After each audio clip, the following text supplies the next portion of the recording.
আজাদী ভূমিকে রক্ষা করার জন্য বাংলার হিন্দু মুসলিম বৌদ্ধ খ্রিস্টান যদি এক বেলা না খেয়েও থাকতে হয়, আমাদের এই স্বাধীনতা সার্বভৌমত্ব রক্ষার জন্য আমাদেরকে বাজেট বেশি করে দিয়ে মানুষ আমাদের স্বাধীনতা রক্ষা করতে পারে। স্পিকার, যদি নেপালের কথাও বলি, যেটা আমাদের সামুদ্রিক লাইফলাইন বলে আমাদের বঙ্গোপসাগর, সেখানে মাত্র সেই 1980 সালের দুইটা সাবমেরিন আছে, আর কিছু অল্প কিছু ফ্রিগেট আছে। এই সক্ষমতা দিয়ে দিই কি আমাদের সমুদ্র বন্দরগুলো রক্ষা করা যাবে? স্পিকার, একজন বিরোধী দলের দায়িত্বশীল সদস্য হিসেবে আমি মনে করি সরকারের সমালোচনার পাশাপাশি সরকারকে বিকল্প পথ দেখিয়ে দেওয়া আমার দায়িত্ব। সেই আসপেক্ট থেকে এই বাজেট নিয়ে কিছু কথাবার্তা বলতে চাই। স্পিকার, এই বাজেট নিয়ে তো অনেক কথা হলো। বাজেটের একটা ভালো সাইড খারাপ সাইড বলতে গেলেও বলতে হয় বাজেটটা একটা বড় ঘাটতির বাজেট, এটা তো স্বীকার করতে হবে। অনেকে এটাকে নিন্দুকেরা বলে এটা একটা সাদা হস্তির বাজেট হয়েছে। স্পিকার, আমি মুদ্রা কয়েকটা পয়েন্টে কথা বলতে চাই। তার এক নম্বর পয়েন্ট হচ্ছে আমাদের প্রতিরক্ষা খাত। স্পিকার, প্রতিরক্ষা খাতে যে বাজেটটা দেওয়া হয়েছে, আমি তার শুরু করার আগে আমাদের সম্মানিত স্পিকার সাহেব, উনি যেহেতু একজন বীর মুক্তিযোদ্ধা ছিলেন, ওনার সামনে হয়তো বলতে পারলে ভালো হইতো।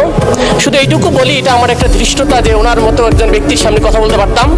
কিন্তু আমরা দেখলাম ওই যুদ্ধের সময়ও যদি আমরা আমাদের প্রতিরক্ষা খাতে যথেষ্ট বরাদ্দ বা অস্ত্র থাকতো, আধুনিক অস্ত্র, তাহলে হয়তো আমাদের লোক দিয়ে আমরা একক কৃতিত্বেই আমরা স্বাধীনতা অর্জন করতে পারতাম। স্পিকার, যেমনটা যদি এটা হতো, যেমনটা আমাদের শহীদ প্রেসিডেন্ট জিয়াউর রহমান, তার একটা কামালপুর যুদ্ধের সময় উনি ইন্ডিয়ান পক্ষ থেকে একটা ওয়্যারলেস দেওয়া হয়েছিল ওনাকে, ভাঙা ওয়্যারলেস, যেটাকে উনি রাগ করে ফেলে দিয়ে ইন্ডিয়ান কমান্ডোকে বলেছিল অস্ত্র যখন দিবা, সরঞ্জামাদি যখন দিবা, তখন এমন জিনিস দেওয়া যেটা ফাংশন করে, ডিসফাংশনাল দিও না, এটা আমার জন্য বাধাগ্রস্ত করে। স্পিকার, কেন এই জন্য বলতেছি, আজকে আমাদের প্রতিরক্ষা খাতের যে বাজেট দেওয়া হয়েছে মাত্র 42 কোটি টাকা। স্পিকার, 42,000 কোটি টাকা, যার মধ্যে 35,000 কোটি টাকায় শুধু পরিচালনা ব্যয়, কিন্তু মাত্র 7,000 কোটি টাকা দিয়ে কি আমাদের প্রতিরক্ষা হবে? স্পিকার, এই প্রতিরক্ষা বাজেট দিয়ে যে আমাদের আধুনিক অস্ত্র কেনা হবে, এই অস্ত্র তো প্রতিরক্ষা দিবে শুধু আপনার আমার সবার এই 350 জন সংসদ সদস্যের এলাকার মানুষের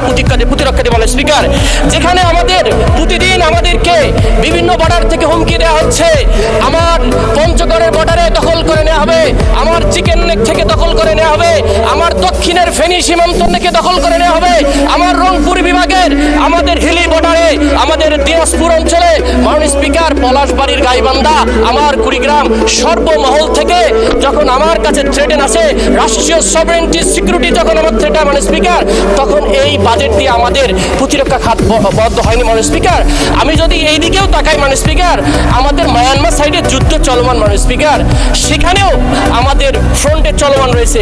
পার্বত্য 3টা অঞ্চল